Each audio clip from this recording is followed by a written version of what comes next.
Welcome to Behind the Mask in Conversation with. Behind the Mask is a neurodivergent focused podcast that aims to offer support, knowledge, understanding, and most importantly, exposure to the neurodivergent community. If you are here, firstly, I hope you enjoy the episode. And lastly, if you are enjoying it, please like, follow, share, and subscribe because your support with this podcast can really help us push the message out. Keep being amazing, all, and thank you.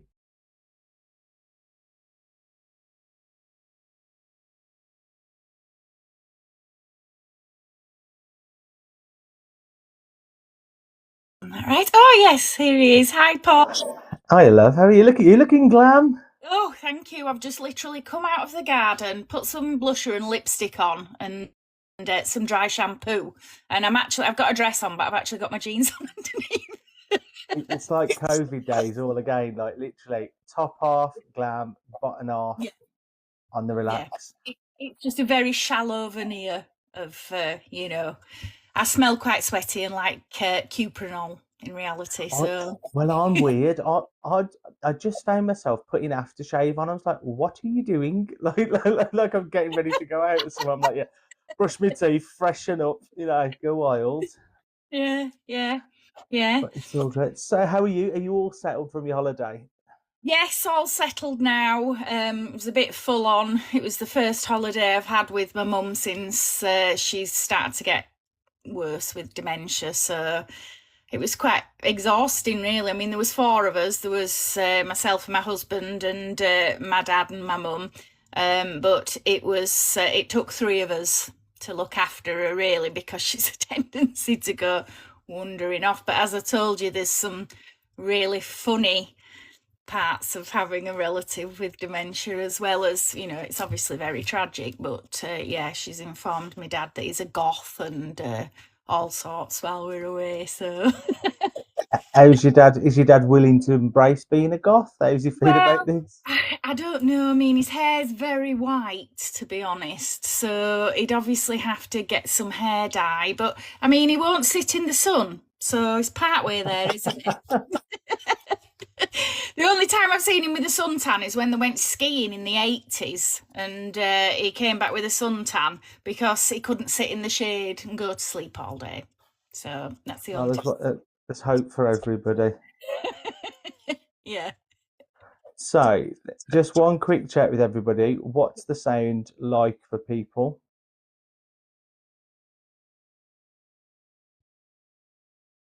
See if the sound's okay on both sides. Yeah, it sounds fine for me from here. All It's good.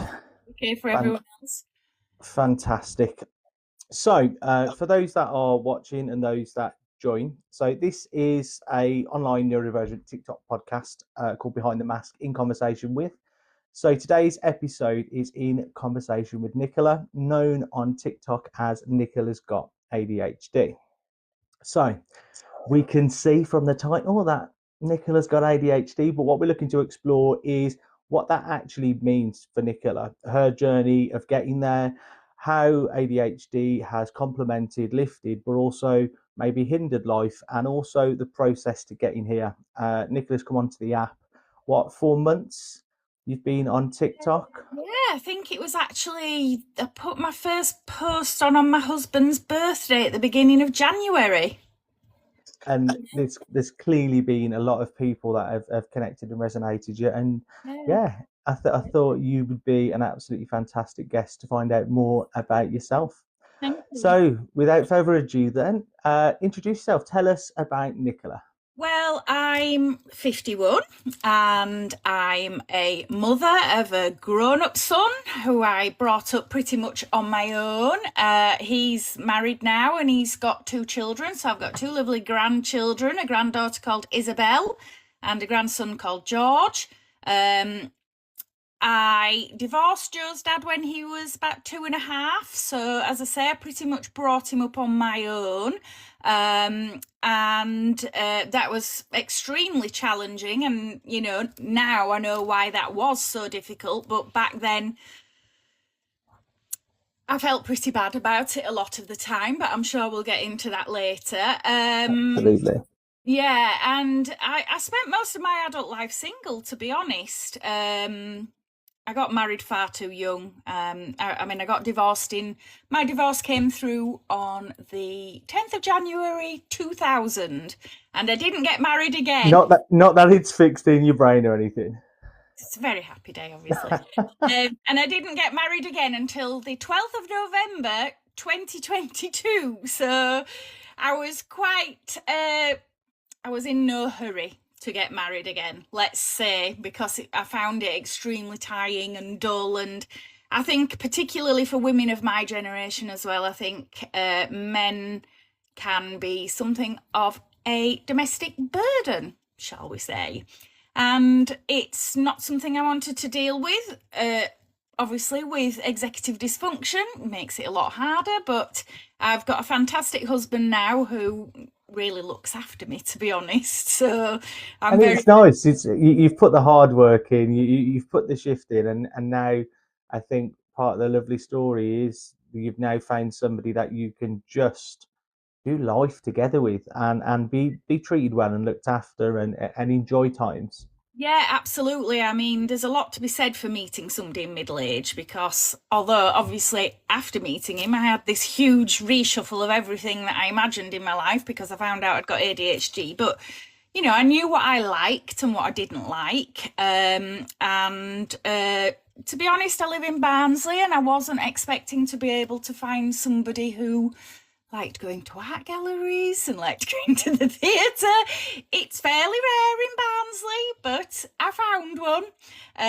And he's undiagnosed, but let's say he's neurodivergent. I mean, he's got a room of his own in our house, and it's full of books and Warhammer models that he has painted. It's sort of like you walk in there and it's like, tell me you're neurodivergent without telling me your husband's neurodivergent. Has he also got loads of unfinished ones as well? Or is he quite good? Is he's hyper focused and he just gets it done? Well, it sounds awful, this, Paul, but I couldn't tell you. I'm not interested in his models. Do you know what? We could look at that two different ways. We could look at it as you're not interested, or we could go, you respect boundaries to the furthest level, and you let that room be his. Yeah, let's go with that. I mean, we'll go with the second one. Way in and sit in there, but what doing? Can I paint? No, leave me alone. I really like it in there because there's no TV in there, and it's got loads of board games and books and things, and it's just, we tend to sit in there a lot in the winter actually, because in the daytime, because it's just it's a nice sort of atmosphere. My grandchildren love it with all the board games, they're always wanting to, so it's nice to get them away from the TV. Yeah, just seeing Perry's put sounds like Greg, her husband. It absolutely does. As soon as you were talking it through, I was like, is this Greg's twin? Well, us neurodivergent people, we are like birds of a feather, aren't we? Without even realising it, we flock together. So I'm sure there's lots of people watching who can relate to that. It is, and I think one thing that I've really learned over the last 18 months is what I find really humbling about the neurodivergent community is they want to walk with you. They don't want to walk in front. They don't want to walk behind. They want to walk next to you and be like, come on. And there's a real camaraderie and togetherness about it. And I think that's why I love this community on TikTok and genuine friends I've made from it. It's been arguably a lifesaver in a lot of ways. Yeah. I mean, I wish I'd found this community earlier because, I've grown up thinking, I mean, don't get me wrong, I don't want you to think that I've always been like a shrinking violet, because I haven't. I've been the opposite of that, but I've kind of pushed myself to do a lot of that. I've always been feel the fear and do it anyway kind of thing. And I felt plenty of fear, but yeah, I've always felt that, in some way I am lacking. And I didn't understand why I was that way. And I thought, is it because I'm lazy? I mean, I think we've all been there, haven't we? I wish I'd have found my tribe earlier and understood myself earlier.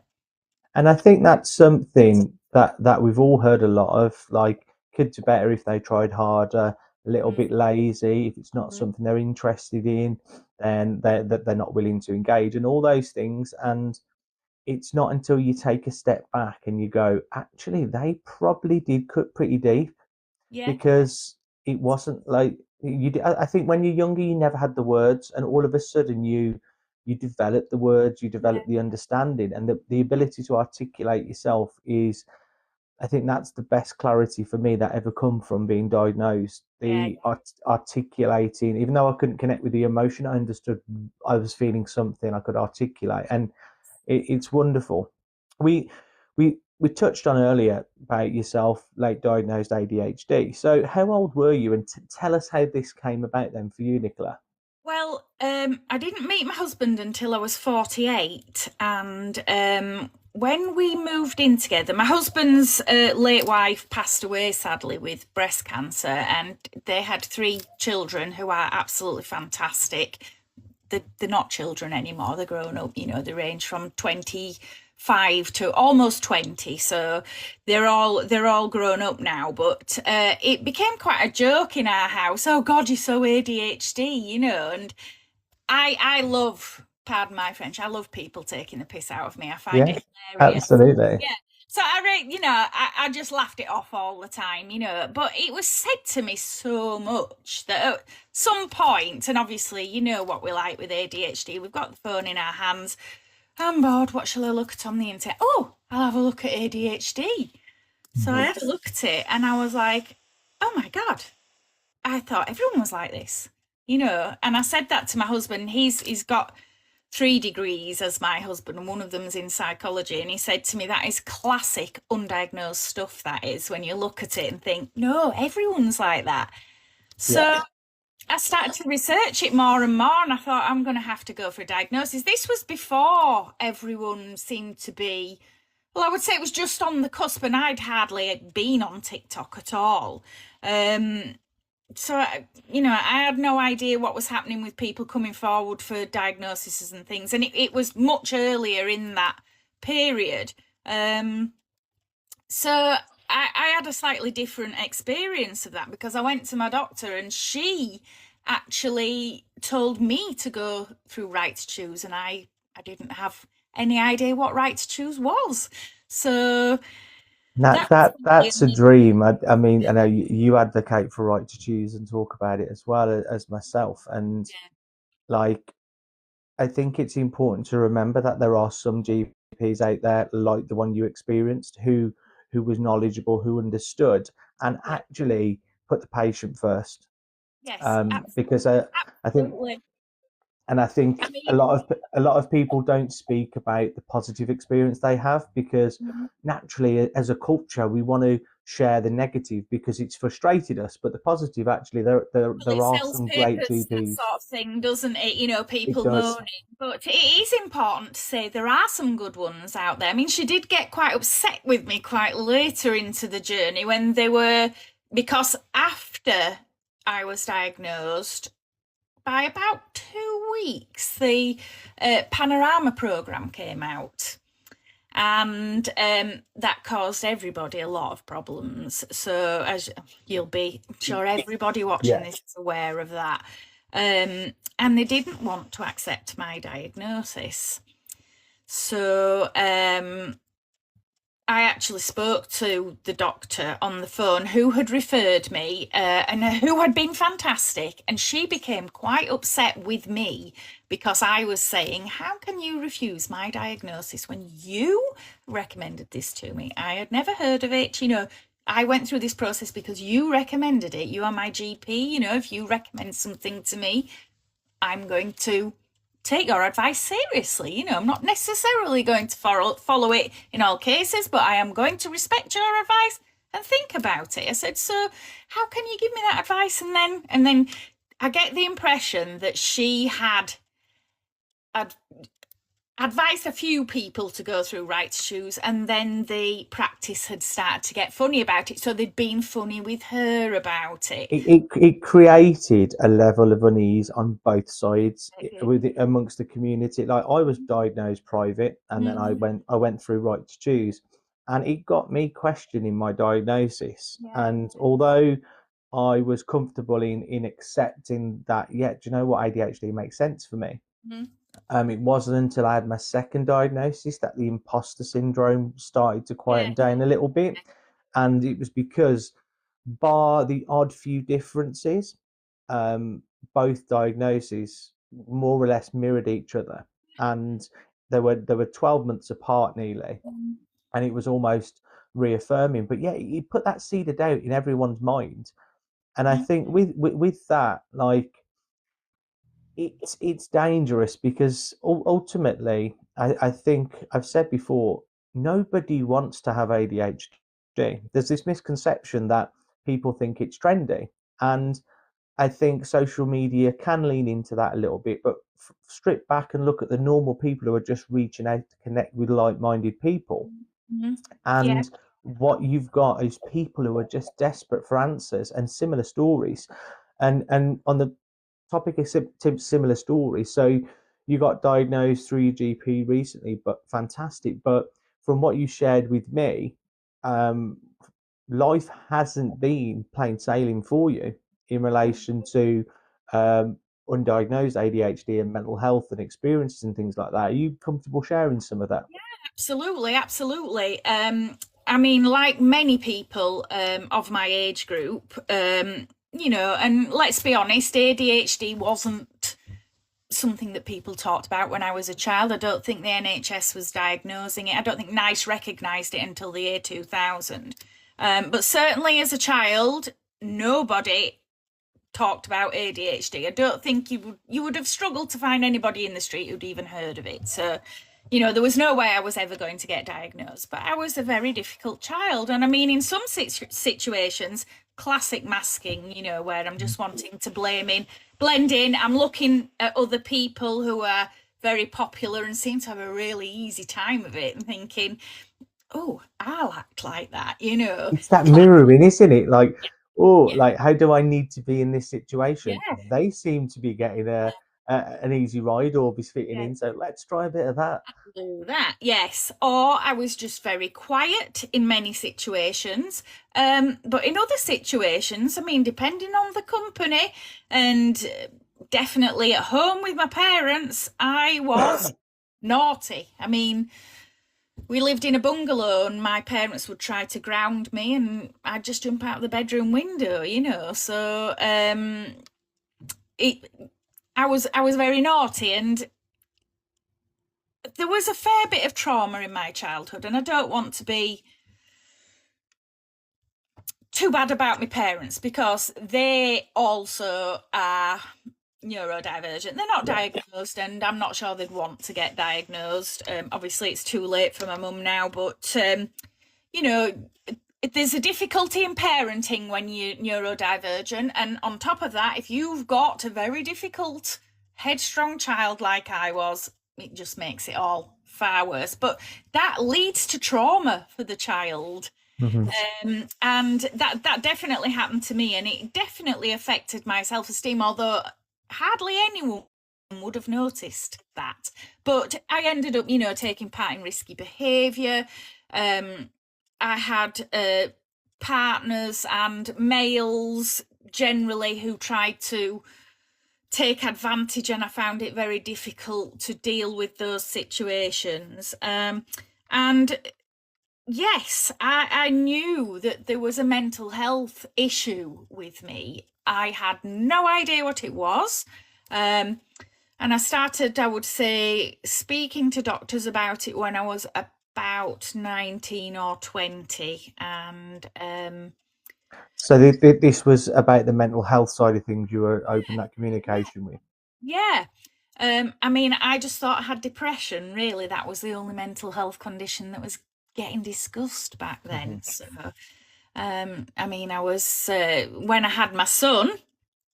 Obviously, you've got all the hormones. My ex-husband was as much as difficult to look after as a newborn baby, and with executive dysfunction, it was really difficult. I'd never even changed a baby's nappy before my son was born, so I started to get really bad postnatal depression, and it's all part of the self-criticism. I didn't feel like I was a good enough mum. There was no shortage of love. it was just, I didn't feel like I could do the things I needed to do, and I didn't feel I could engage on the level that I wanted to engage. And I think that's really interesting. Like in the last episode, we spoke to Maddie, and she shared similar. And when you think of it, knowing what you know now, like we were given the wrong manual to our life, and then you had to look after another life Yeah, based on what you think you need to do. yeah, Then you've got like I think mum's guilt is one that a lot of women and a lot of friends of mine talk about. They all feel like they should be the perfect mom, and I think it's okay to aspire to be the best mom, but I think the desire to be the perfect mom is what really is damaging for women, because like I joke with my parents, like I've got one sibling, and both me and my brother say if you had a third child you would have absolutely nailed it, because they were too tight on my brother, yeah, because and then he struggled, and then they yeah, let me too wild and I yeah, was wild, and I'm like, third time you would have nailed it. and yeah. and it's learning as you go, isn't it, parenting? Oh, it is. I mean, they do. There's a saying, isn't there? You know that you grow up with your first child and your parent the second child. Well, I was only 23 when I had my son, and I think really getting married, I was just trying to find some kind of autonomy in my life, because my parents were always trying to get me to, I came from a middle class family who wanted me to be the nice girl who got 2.4 children or all of that, and I just wasn't, Mhm. and I was unwilling to be. And because of that, they were always trying to, control me, really. They were doing it because they thought that was the best thing for me. Their intentions were right, Mhm. but it left me feeling like I didn't have the autonomy I wanted in my life. So Yeah, back then, I thought I'll get married, and then, I'm not I've ticked then. that box, then I might feel different. Yeah, yeah, yeah. So yeah, I mean, I've lost my track now, Paul. You're gonna have to remind No, me. so you mentioned you went into the GP and you spoke about Oh mental health, yes, yes, yeah, and they told you you had depression. They identified depression yeah. to you, Yeah. and from that point forward, was it a medicated route, and that just become what the doctors I had was put to I you? was And on and off with antidepressants, and then when I had my son, obviously it took a real nosedive, did my mental health. In fact, at one point the doctor was ringing me each morning because they were very concerned about me. And I was given Prozac, and which did actually help me in a way. I'm not saying it wasn't without help, because living with uh, untreated ADHD causes depression, yeah, so you can, in some ways, get something from the antidepressant, but it's not the answer, is it? But yeah, so I was sort of on and off with that. But after I'd had my son, I went on to it seriously, and I've not been off it since. I mean, since I've become medicated for my ADHD, I tried to titrate once off the Prozac, fluoxetine, but it wasn't going too well, and I thought, really, I'm doing it too soon hmm after starting my ADHD medication, and I wanted to kind of give it a bit longer. So I am looking to come off that, but obviously I've been on it for over a quarter of a century. So my and body, I think that's the thing. I think mental health medication serves a purpose, and like I always, similar to yourself, just like I'm not somebody that would run it down. I know personally my experience, yeah, which was with SSRIs. yeah, They served a purpose for around 6 months, and then I really lost myself. I operated, I functioned, but the depersonalization and the detachment for nearly 7 years, and I didn't know what it was. And it took me 14, 15 months to come off it, yeah, because and that they have to be titrated off, and they yes. have to be controlled, because It's they it's can, really dangerous from a yeah, mental health perspective to just come off antidepressant medication, and you should never ever do that, because you can become extremely depressed as part of the withdrawal from it, and people can become suicidal. Definitely you should never do that. Yeah, no, absolutely.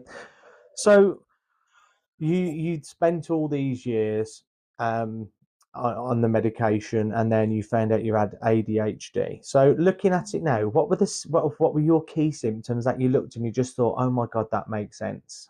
Well, a lot of the executive dysfunction made a huge amount of sense to me, because I keep using this term, but I couldn't intellectualize why I couldn't do something I wanted to do. And I've always taken, because I've known something was wrong with my mental health, I've always taken a great interest in psychology. I've done a great deal of reading about psychology, none of it about ADHD, I might add. But, I became quite self-aware about my thoughts and being able to go, why am I thinking that? Let's just peel that back a few layers. And I just could not intellectualize why I was virtually sabotaging myself by not doing the things I even wanted to do. So I really related to that. I really related to, not being able to sit still. I can't stop moving. I've been the same since I was a child. They filmed us in French once, and we were speaking French, and it was really embarrassing. Then we had to sit and watch it, and I was swinging my leg constantly, and everyone was laughing because I could not. My leg's like that at the minute. I went to a barbecue at a friend's house a few years ago, and we sat, they put their dining table on the lawn, and we sat there for a few hours. And when we got up, her husband's a real keen gardener, and I was mortified because I'd worn the grass away with my feet. We're like, oh God. So yeah, that really resonated. The risk-taking things and the impulsivity, the overeating, the self-medicating, all of these things, I was just like, wow, this is just entirely me. Yeah, and I think it is those things. I think a massive thing for me when I was going into getting diagnosed, I didn't think I had the hyperactive side until everyone else said to me, "Have you watched yourself?" So that was one thing. But actually, when they said to me, "Okay, remove hyperactive Yeah. externally and put it internally, and also dropping impulsivity behind it. How do you feel about it now?" And I was just like, "Well, that isn't what you asked me." Of course, I said that because I'm apparently autistic as well. I was just like, "That isn't the question." Yeah. But impulsivity there, I started to go, and then lo and behold, when I had my assessment, it was level pegging both sides. Yeah. Yeah. And Yeah. I'm the same. I thought there's no way I could have any condition with hyperactivity in it. I'm the opposite. Yeah. And I think that's the misconception. People think it's lazy, but like I'm so much more forgiving of myself now when I just can't go. I get less frustrated with myself because I'm able to go, okay, not right now. Yeah. Like I remove the urgency from myself a lot more now, whereas before the frustration that built with not being able to just get on task, not being able to get up and go, not being able to kick the function into place to operate. Yeah. And Yeah. the confusion comes from some days you can, and it's like, well, what's different? Yeah. Why? Why is that? Yeah. But even now, when I find I understand my brain so much better, because I'll start thinking, I've got to do this. And then it's the classic ADHD thing, isn't it?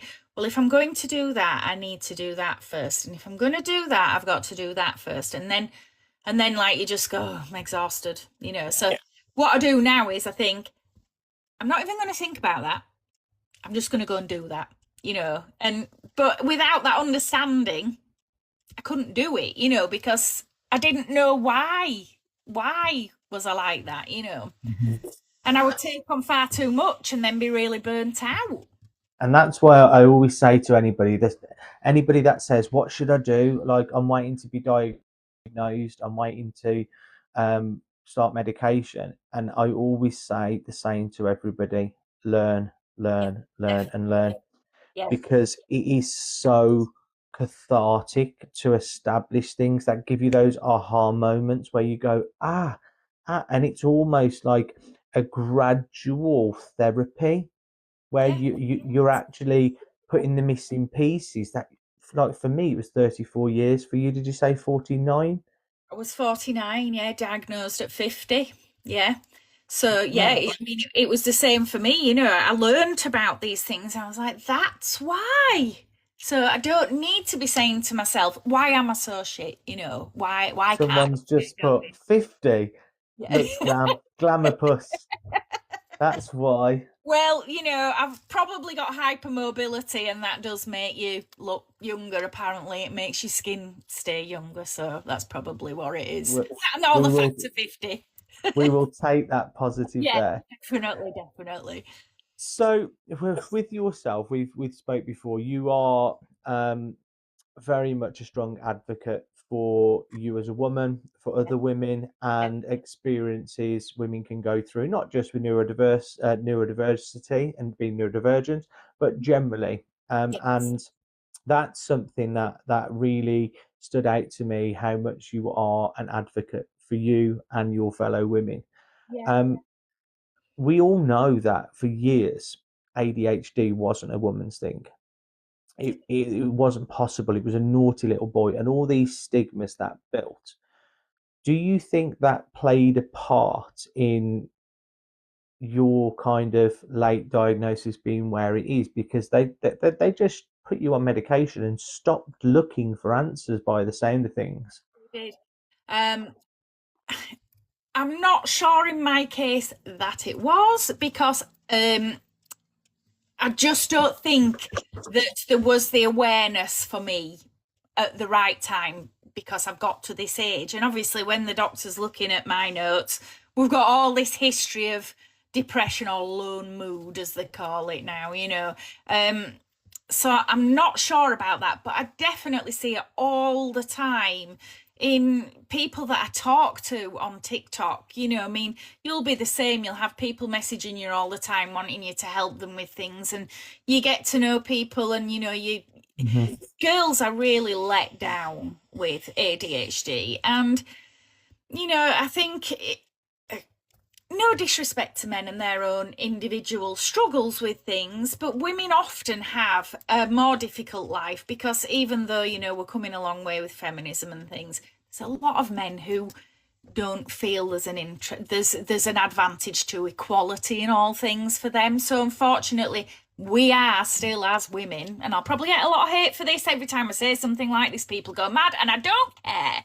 You know, I'm saying it anyway. But yeah, we struggle a lot as women, you know. And I look back to that young girl that you know, was people pleasing and perhaps pushed around by boys and things. And you know, I could have done so much better. You know, there could be somebody, a girl with ADHD who's got the cure for cancer in her brain, but because nobody's Absolutely. looking at her and supporting her in the way she needs to be supported, because she isn't presenting like the stereotypical naughty boy, then she's getting overlooked, and you know, she's not achieving what she's able to achieve. And I feel very strongly that, you know, if you've got a voice, and okay, mine isn't a massive voice, you know, I'm just somebody on TikTok with a reasonable following, but still, I want to use that voice to help females. And I think, firstly, you're making noise in places where some people don't. So, Yeah, irrespective of a number, if you're hitting a crowd yeah, and positively putting things forward for you, credit to you. And yeah, I think what happens in people is, I think in a lot of men, they they don't like the idea of what women have faced previously, yeah, and it's never their intention, and they don't want to. And I think I've said this with quite a few things before. I think the way in which things are said are so important, and it's not a you're to blame for this, yeah, but the reality is this has happened, and we're at a point where there's still an imbalance, and things need addressing. And unfortunately, generationally, only time's going to get rid of some of it. Exactly. And a lot of it is unconscious bias. Yeah, There's absolutely. really decent people and even women who make life more difficult for other women and they don't realize how they're doing it. I mean, I remember I went on a flight to Dubai a few years ago and I got sat next to this guy and he was saying to me, what do you do for a living? And I said, oh, I run a fundraising lottery organisation. And I'd done that for, I think it was about 15 years at the time, And he started to tell me how I could improve, a very, very niche business that I was in, that most people had no idea what I actually did. So, and I thought he thinks he's taking an interest in me. He thinks he's having a valuable conversation with me. But what he's doing to me is trying to say that his gender automatically made him more knowledgeable about what I was doing, even though I'd been doing it successfully for 15 years, and these sort of things that you're dealing with. And again, it's unconscious bias with schools and girls, I mean, I hear all the time, they say that she's fine at school, but she's masking. Yes, of course she's masking. We're under even more pressure to assimilate as females. And as I said before as well, I think it's facts. Women mature biologically quicker than men, and I do think I'd say 25 to 30 when we kind of level out and catch up, and that's no one's fault. It's just biology. But actually, I surround myself with some extremely strong women, and I position myself there because that there's value in their friendship. I adore them, and they add value to my life. Like they're strong ass women who I adore, and I think it's okay to admit that people face things that you don't, and it's not always, as I say, I go back to if someone feels that you're blaming them, they need to take a step back and go, is it a me thing or is it a general thing? Because if we can reframe it, we can move forward and we can progress and we can like get things as equal as possible. Yeah, yeah. I mean, equality, it's not pie, is it? There's not just one piece of it, and if you've got half of it and I want equality, you're then going to end up with a smaller piece. There's enough of it for everybody. It doesn't mean that you're going to lose your rights, and if you feel that you are going to lose something by other people having more rights, then that means that you're in a privileged position and you need to check that privilege, because the more equality there is, the more love there is, everybody accepting and understanding each other, this will be a far better world. Absolutely. Just for anyone that's joined, I have just seen this is a different life to normal. It starts off with like a podcast based discussion, and then at the end, we'll open the floor up to comments. So if we have missed any comments or anyone's come in and thought, oh, I'm being ignored, normal lives, absolutely, I'd interact. This will bring it in at the end. This is a discussion between Nicola talking about her experience with neurodiversity and being a woman. But yeah, so with that then, so you mentioned to me previously around things such as like perimenopause and that stage of life, and you finding out you have ADHD, and there's so much out there about medication not being as effective when women are in the change of life or perimenopause and leading that way. How have you found that? You've kind of found something that should help you, and then all of a sudden you're approaching this thing that could potentially flip it against you. Yeah, I mean, for me, I started looking back, knowing what I know about menopause and perimenopause. I would say that I probably started with symptoms as early as 39, actually. I can remember laying in bed. And I remember how old I was because I was at a house that I moved out of not long after. So and thinking, oh, I feel like I'm having palpitations. And I didn't know that palpitations were part of it. But now, if I have not put my HRT patch on time, the first thing that happens to me is I start with palpitations. So obviously, I recognise that as a symptom now, and it's a very long and drawn out job. Unfortunately, is the menopause, and it came as a huge shock to me because the women who are older than me in my life have never discussed it, and I have spoken to them about it, and they said we just didn't. It was something to be ashamed of, and it isn't anything to be ashamed of. It's, I mean, I embrace the menopause. I don't want any more children, so I'm absolutely fine with getting older. It's a privilege to get older,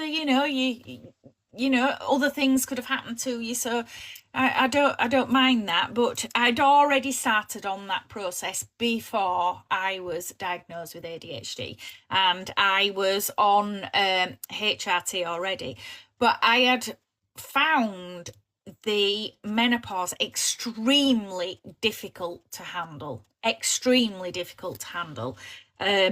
And that's because it made all the symptoms, which I didn't know were ADHD, much worse. So not being able to concentrate, the brain fog, burnout, I mean, I used to be able to be more switched on when I was at work, although I haven't been able to work full time for a long time because it just takes so much out of me, but I used to be very switched on at work. It was like a hyper focus. I used to deal with the cash collectors, which was a job I loved because you didn't know what was happening from day to day. There was always some cheeky sod trying to get away with something, and it was really exciting. So it suited me down to the ground, and I could tell people off a lot at work, and I love being bossy. So it suited me really well. I was very switched on. It was like a hyper focus for me. And then all of a sudden, I couldn't do it. I just didn't. I just couldn't focus on it. And although it would really wear me out. Because brain fog and having mental blocks and things like that is very much something like I remember my mom saying a lot, I've just got this fog, I can't compute and stuff. And I look now, and I remember thinking growing up, and it was a childish way to think, but I thought, why is my mum having the worst menopause in the world when actually some of my friends' mums are getting on fine? And I look now, and I've had this conversation with her. I was like, you realise that you or dad, if not both, are also riddled, right? So it makes so much sense as to why you experienced what you did so intensely for such a long period of time.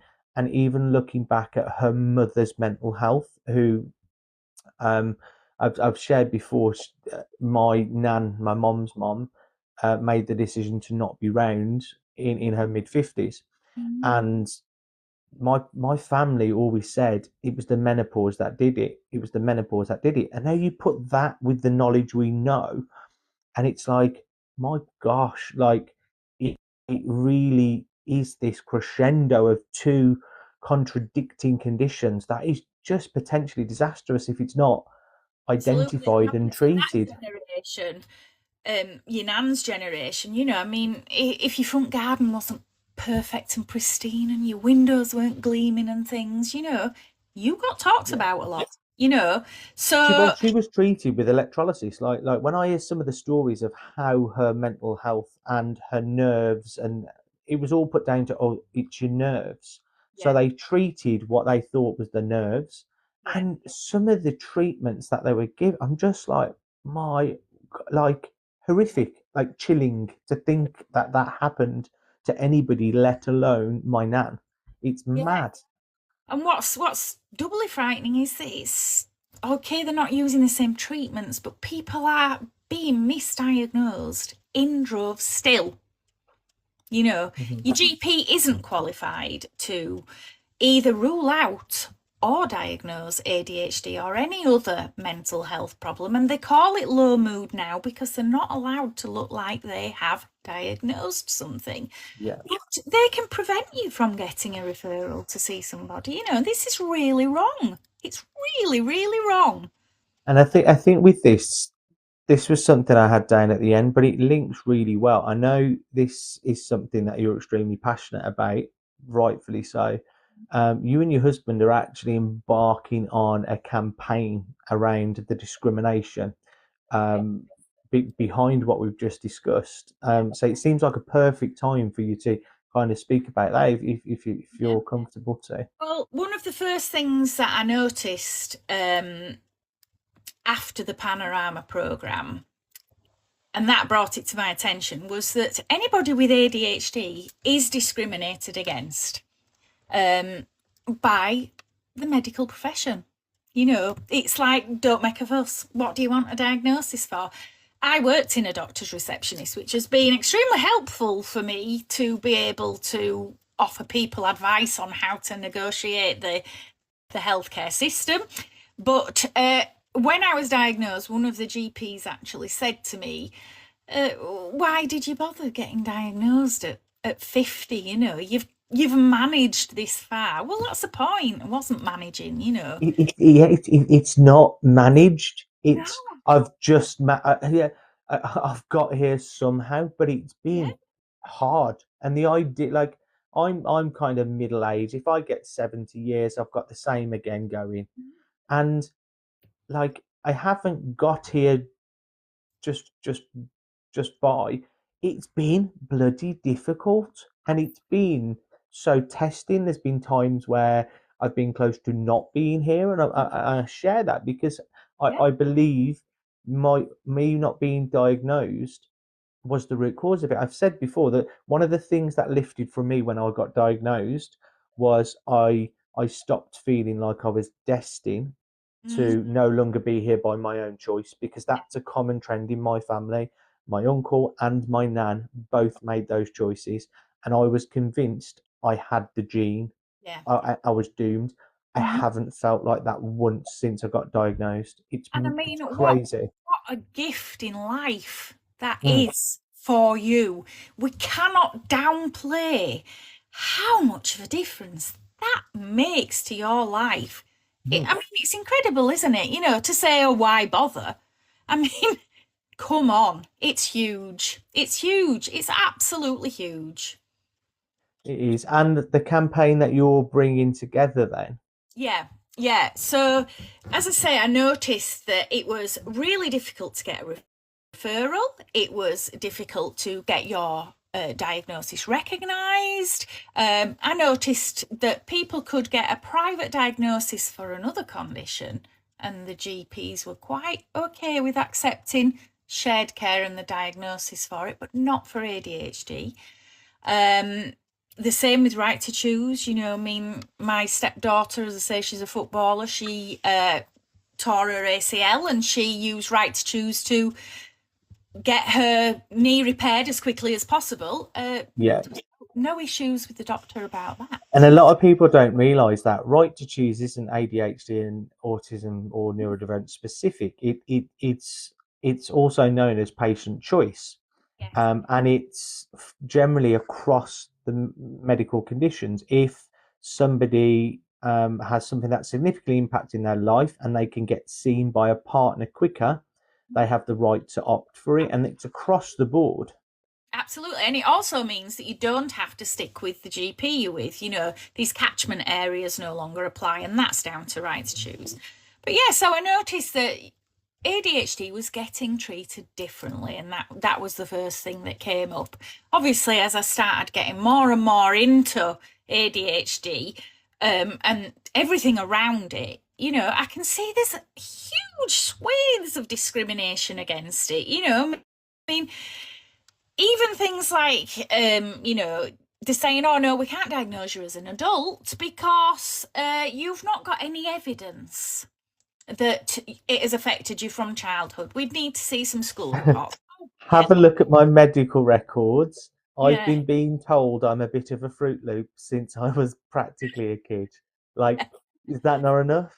Yeah, yeah. And I mean, when we've got ADHD, we don't get school reports that are absolutely glowing that we think, oh, we must hang on to this. You know, I didn't read my umpteenth school report that said, must try harder, easily distracted, and think, oh, I'll hang on to all of these. I've no idea where they are. So to say that, you can't be diagnosed because you haven't got that information, that's actually an age discrimination thing, because it rules out people due to their age. And also, a lot of the NHS services are rejecting adult diagnosis. Again, this is a discrimination. A lot of girls are not taken seriously. I mean, the statistic that boys are usually diagnosed these days by the average age of 6, and females it's over 30. I mean, a lot of women have become mothers, they've finished their education, it leaves us open to abusive relationships, and that's men and women. You've gone through a hell of a lot of life by the time you get there, and it's unnecessary for it to have been so difficult.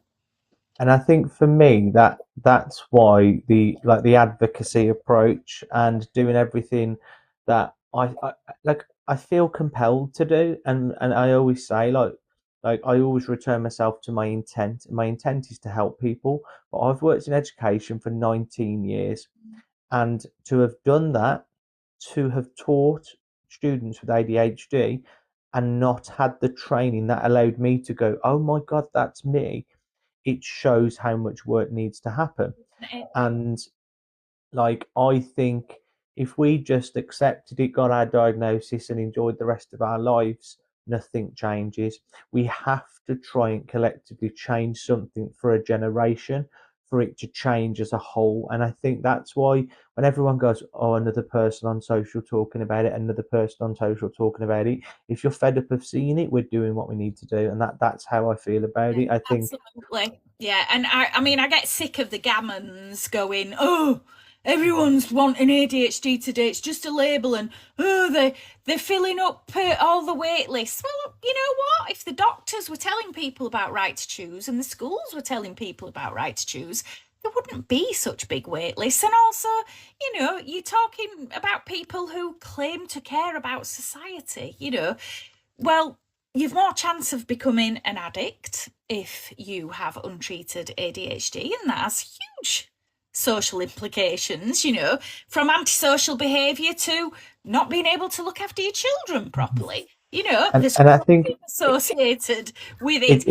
It's so apparent in the prisons as well, and there's a lot more studies coming out about repeat offenders and people that used to. And again, I taught my family, but I look at it and I've got so many cousins who were just referred to as institutionalized, and when you ask them why they kept going back, they could not cope in society, so they immerse themselves in criminal activity for one reason. It can't, or it's not always going to be ADHD. You can just get in the wrong circle, but actually the reason they found calm in being in prison is because they were safe, they had structure, they woke up, they had their dinner done, they had no external factors really impacting them. The pressures of day-to-day life weren't on them. I mean, it's very difficult for anybody with ADHD transitioning from being a child in their parents' home to being an independent adult. It's quite a difficult time for people to take on all that adult responsibility. It's like taking the stabilizers off again, isn't it? Yeah. And with this work you're doing, you're putting together, is it a campaign, a political campaign that you're looking to put forward? It will be a political campaign. I mean, my husband and I met because I was a political activist and he was a politician, and he's also lectured in politics and ethics at university. So we know a bit about how these systems work. It's taken us longer than we would like because we're having to put in quite a few freedom of information requests, and they take forever to come back. I'm asking lots of questions of ICBs and so on, and they're taking a long time to come back. So, I mean, I was hoping that we'd have something solid by now, really, because it feels like we've been doing things with it for a while, but I would say... They're not going to make it easy for you, are they, unfortunately? They aren't. And they know deep down that what's going on is shameful, So they don't want to really own up to it. And I understand there's been a real shortage of funds, thanks to the Tory government. But these aren't excuses for leaving people, unable to thrive in life. And as I say, there are social implications. If we want people to be functioning, to be raising their children well, to be earning money, and to be good neighbours and family members, members of society, They then we need have solid footings, don't they? And then they need to do. it, Yeah, it goes back to that old picture, like and it is old school educationally in the image.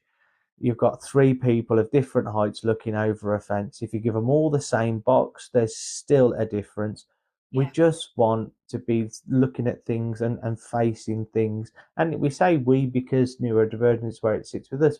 But anybody that has any life limiting or life impacting conditions, the ability to opportunity is paramount. And I think I feel it so much stronger for the kids. And thankfully, my brother's two children, like my brother and his wife, they're great parents, and they've got really stable footings. And although there are little inklings in them, which it's likely going to be there, because they both parents are kind of aware and they care and nurture in a way that's filled with yeah. knowledge. And like I had great parents. Did they parent me the way I should have been? No, because they Yeah, didn't know. But it doesn't yeah, make them bad people. Whereas with knowledge comes the ability to yeah. adjust. Absolutely, absolutely. I mean, it's not one size fits all, and you don't come out of the maternity hospital with a manual. You do the best you can, and it's not always right. So I noticed somebody's saying, don't want to talk about politics. Politics upset people, but unfortunately, this is a political issue.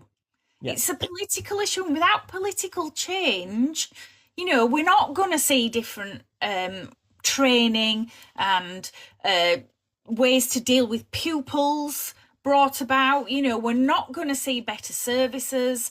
We're not going to see better equality, and we're not going to have the best lives that we can. Unfortunately, everything comes down to politics. It absolutely does, and that's what I fully agree with you on that.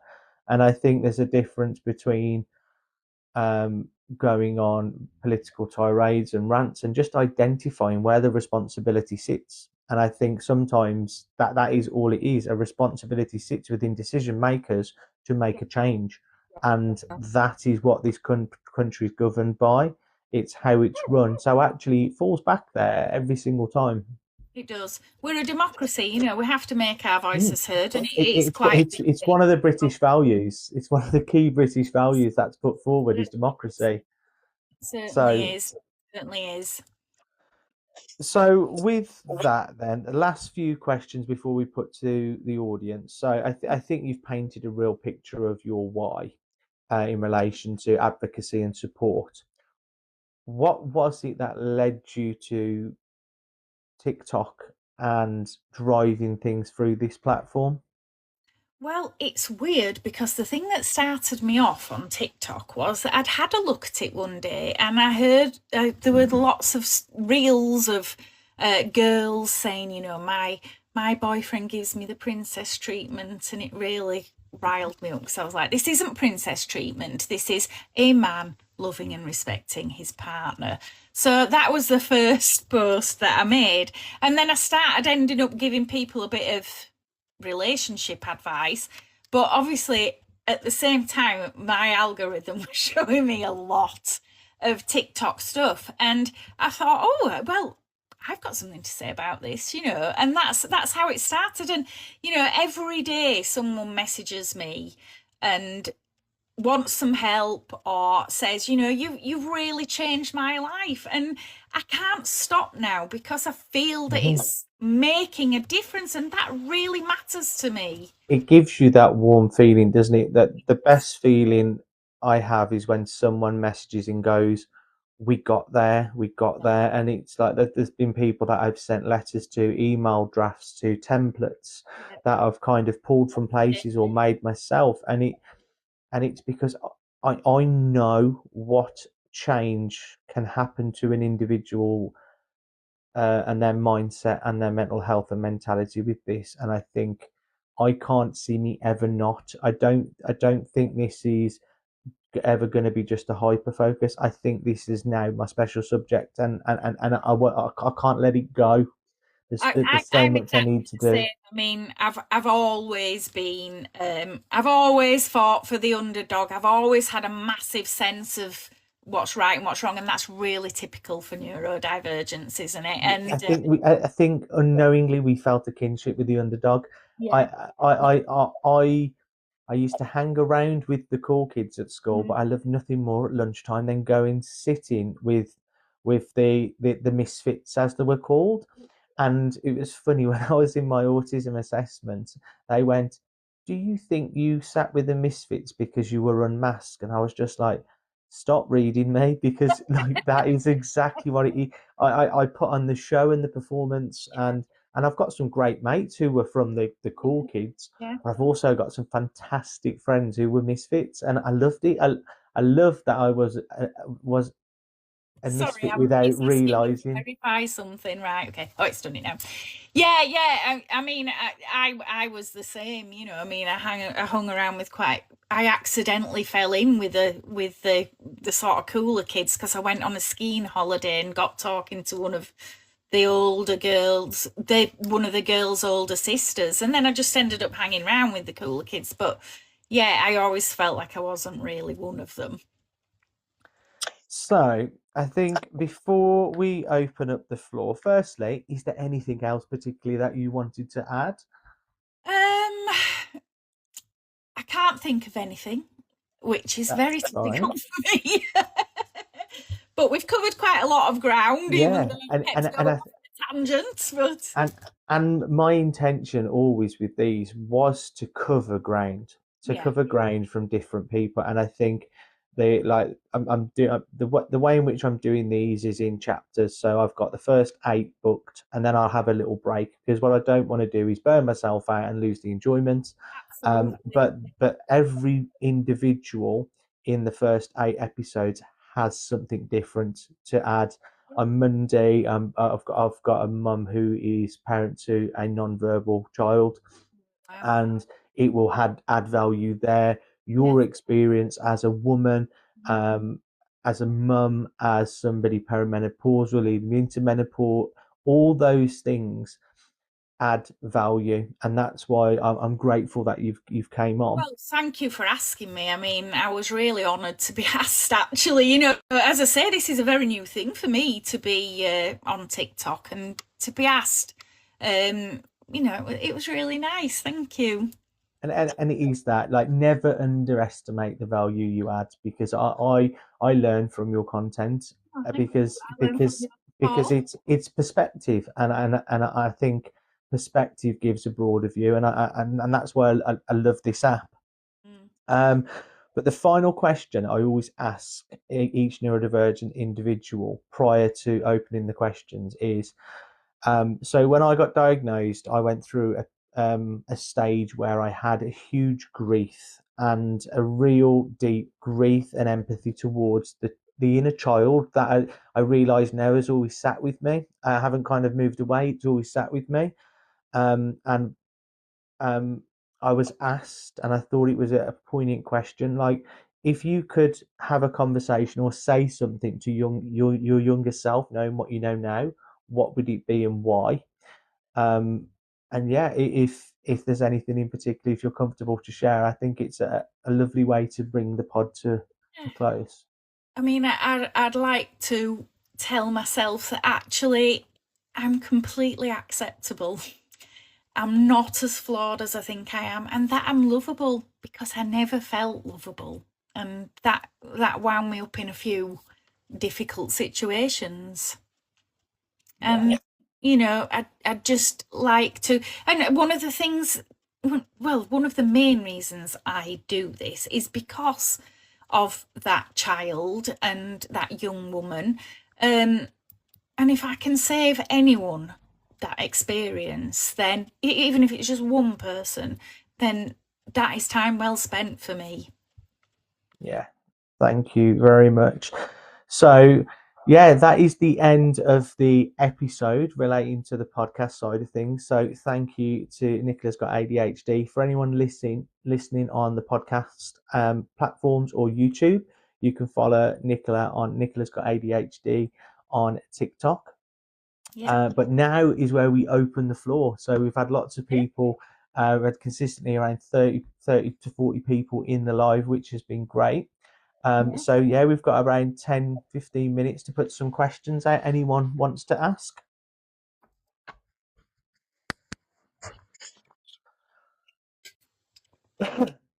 So Kaylee has asked, what was your self-esteem like as a teenager?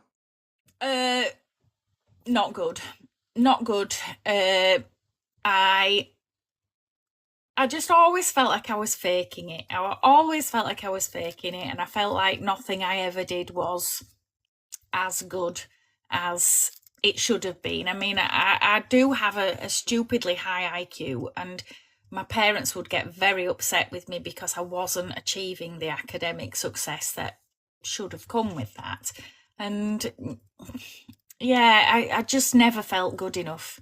Never. But I will say, because of the fact that I was very pushy about the fact that I knew something was wrong with me mentally, I managed to get some really good therapy when I was about 35.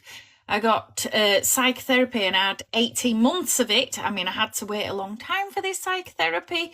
I was on a huge wait list, but I really got a lot out of that. It was extremely difficult and distressing. It was horrible, actually, but it really helped me with my self-esteem and my emotional regulation. That's great. So another question somebody has asked: is there a difference on how ADHD is handled by society or medical professionals in different countries? I think in relation to the right to choose, unfortunately, is just England. So there is huge difference within the UK of how it is handled, and um, it's not a competition, but you have to kind of accept that we are more fortunate in England than Oh yeah, Scotland, Ireland, and Wales it's because. sad. Mm. Mhm.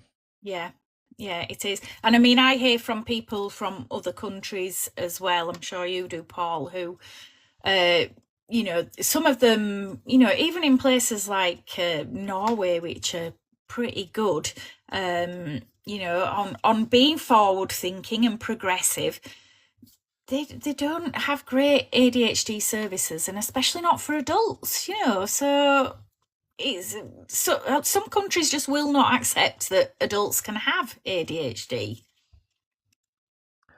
Some people here saying they're from different places and how it differs. For that, someone from Scotland relation to being disheartened, it it can be, and although it's not my place to apologize, I'm sorry that you're experiencing what you are, because I strongly believe I feel that exactly the same. opportunity and access to it Yeah. is important. And this is where like for me, when I first came on this app, I wasn't diagnosed, and I kind of hid and just looked in from a distance because I had this big stigma around self-diagnosis, and at the time there was a lot of creators putting a negative light on self-diagnosis.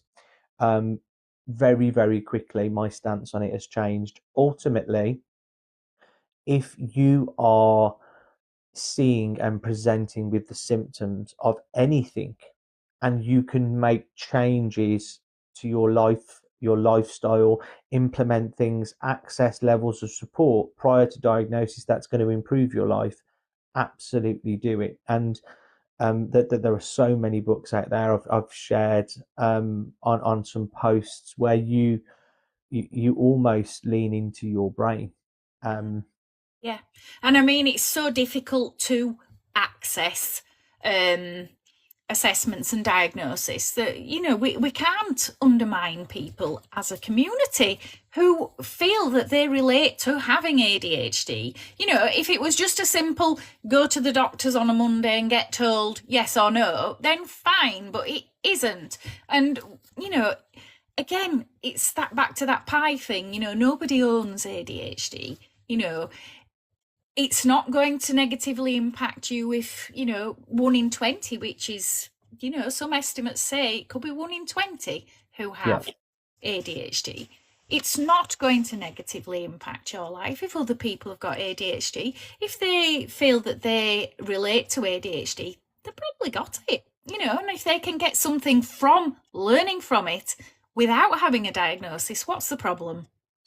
I've just seen there, Hope had put that she was actually diagnosed at 7 or 8, but it was hidden from her by her parents until she was 50. Right. And I'm going to assume that it came from what they felt was a good place, because I know similar situations. I know Greg, ADH Greg, has shared his story where he went through a period of mental health, and his mom went, there was something, I didn't think it's relevant, I'm now thinking it would be. And it changed everything for him. Like he got diagnosed as a child. Yeah. But for any parents that are thinking, do I get my child diagnosed? Because I think they may have this condition. What I'd pose to you is, ultimately, as a parent, it's your choice. But you never know when ADHD or autism or any condition is going to start having significant impact on your life. It can have impact for quite a while, but the significance of the impact isn't relevant until you're faced with certain things.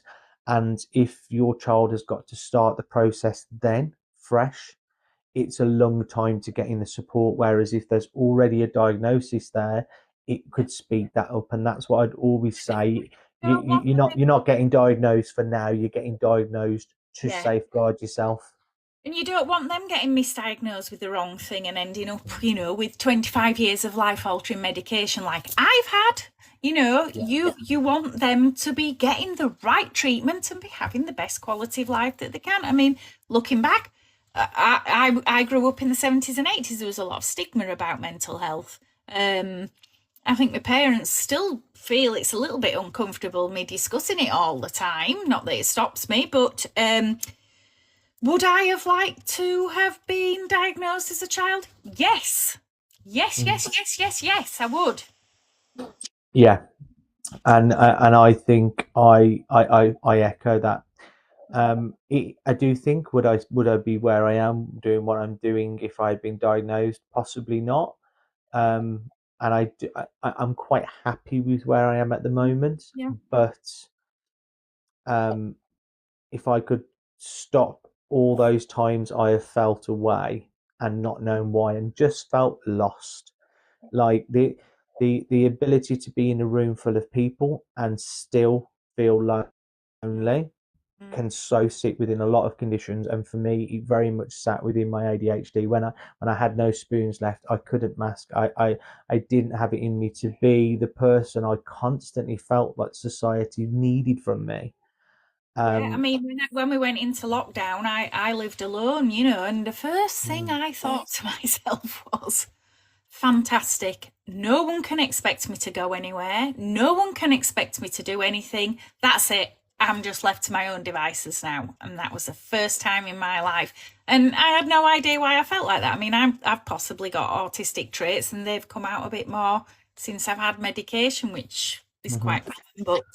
But that's been the only reason I've gone through with it. So with my assessments, I'd forgot my GP had sent off my autism one because I was that hyper focused on ADHD because it made sense. And then the NHS dropped a letter through the letterbox saying it's time for your assessment, and I almost cancelled it. And then it was the reason I didn't. It was so many people saying to me that, like, I'm waiting to start medication at the moment. I'm on the titration list, and they said they told me they saw autistic traits in me because they are autistic themselves, but they also said when you take medication, those autistic traits that normally sit within, and they present themselves forward a lot more because the ADHD is calmer and it can't mask it as much. And I was like, right, I need to take into account this and go forth with it. Yeah, that's exactly what I've found. Exactly what I've found. And it's the socializing and dealing with people that is the most difficult thing for me. I mean, most of the days we live in quite a big household, you know. Although my stepdaughter doesn't live here, she lives with her girlfriend. I've got two stepsons at home, and next door are my in-laws. So there's lots of people in and out of our house all the It's a time. family home. Yes, and I lived on my own for a very long time. And, you know, if I've been to work or something, it's quite difficult for me by the end of the day. You know, I am desperate to go and shut myself in the bedroom. The only Just person to decompress, isn't it? yeah, I mean, one of the first things I noticed about my husband was that he was like, when I was in his company, I was at level 0, which is like my no stress, nothing. So he's as it sounds wrong if you don't understand neurodivergence, but it's like he's my being alone. You know, it's as good as being on my own is being my husband. When you have the ability to feel comfortable doing nothing with somebody and they are okay with you doing nothing, that is a safe space. That is a comfort space, because you can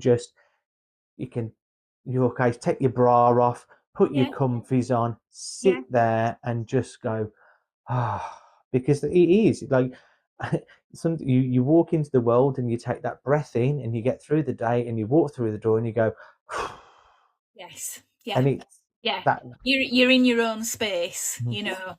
So yeah. I mean, it is lovely to have a husband like that, I have to say, because I've had some really shitty men in the past. Anyone out there looking for a husband, I'm on the market, man or woman. I'm okay with either. So yeah, just bait my neurodivergent over here. Let's go. I mean, I've spoken for now, Paul, and you know I'm old enough to be, you know, you're really cool auntie, but you know, years ago I might have taken you up on that. There we go. We're winning in life. Well, on that note, I'm going to take that RSD and go and cry. But thank you. You mean it like that? No, I'm joking. I know you didn't mean that at all. But thank you so much. I've thoroughly enjoyed this, and yeah, great. Thank you for being part of this little passion project. Oh, thank you so much for asking me. I'm really flattered to be asked. It's been great fun. You're a lovely guy. You're really good at this interviewing, actually. And that's very kind. I hope everyone's enjoyed it, because I really have. Brilliant. Take care all. Good night. Bye-bye. Bye-bye.